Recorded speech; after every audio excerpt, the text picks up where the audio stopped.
ಪ್ರಧಾನಿ ನರೇಂದ್ರ ಮೋದಿಗೆ ರಕ್ತದಲ್ಲಿ ಪತ್ರ ಬರೆದು ಅನ್ನದಾತರು ಅಳಲು ತೋಡಿಕೊಂಡಿದ್ದಾರೆ. ಈರುಳ್ಳಿ ಬೆಲೆ ಕುಸಿತದಿಂದ ಕಂಗಾಲಾಗಿ ಮೋದಿಗೆ ಲೆಟರ್ ಬರೆದಿದ್ದಾರೆ ರೈತರು.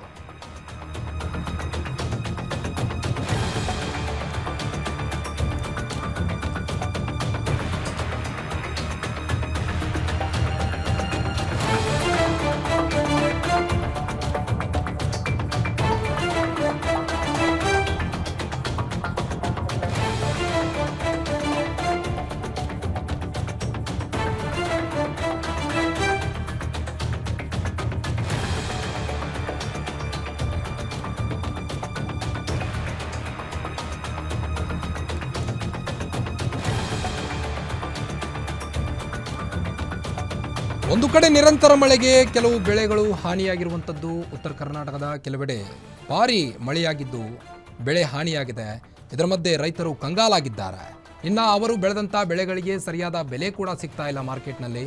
ಹೀಗಾಗಿ ಪ್ರಧಾನಿ ನರೇಂದ್ರ ಮೋದಿಗೆ ರಕ್ತದಲ್ಲಿ ಪತ್ರ ಬರೆದು ಅನ್ನದಾತರು ಅಳಲು ತೋಡಿಕೊಂಡಿದ್ದಾರೆ. ಈರುಳ್ಳಿ ಬೆಲೆ ಕುಸಿತದಿಂದ ಮೋದಿಗೆ ಲೆಟರ್ ಬರೆದಿದ್ದಾರೆ. ಬೆಳೆಗಾರರ ಸಂಘದ ರಾಜ್ಯಾಧ್ಯಕ್ಷ ಸಿದ್ದೇಶ್ ಉತ್ತಂಗಿಯಿಂದ ಈ ಒಂದು ಪತ್ರ ಬರೆಯಲಾಗಿದ್ದು, ಈರುಳ್ಳಿಗೆ ಬೆಂಬಲ ಬೆಲೆ ನೀಡಬೇಕೆಂದು ರೈತರು ಆಗ್ರಹಿಸಿದ್ದಾರೀಗ. ಪತ್ರ ಬರೆದು ಜಿಲ್ಲಾ ಅಧಿಕಾರಿಗಳ ಮೂಲಕ ಪ್ರಧಾನಿ ಮಂತ್ರಿಗೆ ಸಲ್ಲಿಕೆಯನ್ನು ಮಾಡಿದ್ದಾರೆ.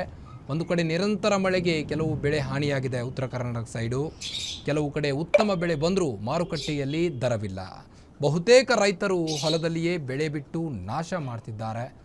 ಬೆಂಬಲ ನೀಡದೇ ಇದ್ದರೆ ಸಾವೊಂದೇ ದಾರಿ ಅಂತ ರೈತರು ಅಳಲನ್ನು ತೋಡಿಕೊಂಡಿದ್ದಾರೆ. ನೀವು ದೃಶ್ಯದಲ್ಲಿ ಪತ್ರ ಬರೆಯುವುದನ್ನು ನೋಡ್ಬೋದು. ರಕ್ತದಲ್ಲಿ ಪ್ರಧಾನಿ ಮೋದಿಗೆ ಆ ಒಂದು ಲೆಟರನ್ನು ಈಗಾಗಲೇ ಜಿಲ್ಲಾಧಿಕಾರಿಗಳ ಮೂಲಕ ತಲುಪಿಸುವಂಥ ಕೆಲಸ ಕೂಡ ಮಾಡ್ತಾ ಇದ್ದಾರೆ ರೈತರು.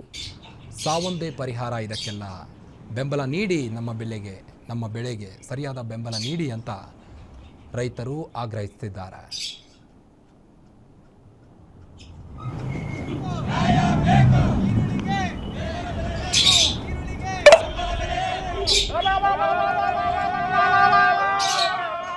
ಕರ್ನಾಟಕ ರಾಜ್ಯ ಈರುಳ್ಳಿ ಬೆಳೆಗಾರರ ಸಂಘಕ್ಕೆ ಈರುಳ್ಳಿ ಬೆಳೆಗಾರರ ಸಂಘಕ್ಕೆ ಬೇಕೇ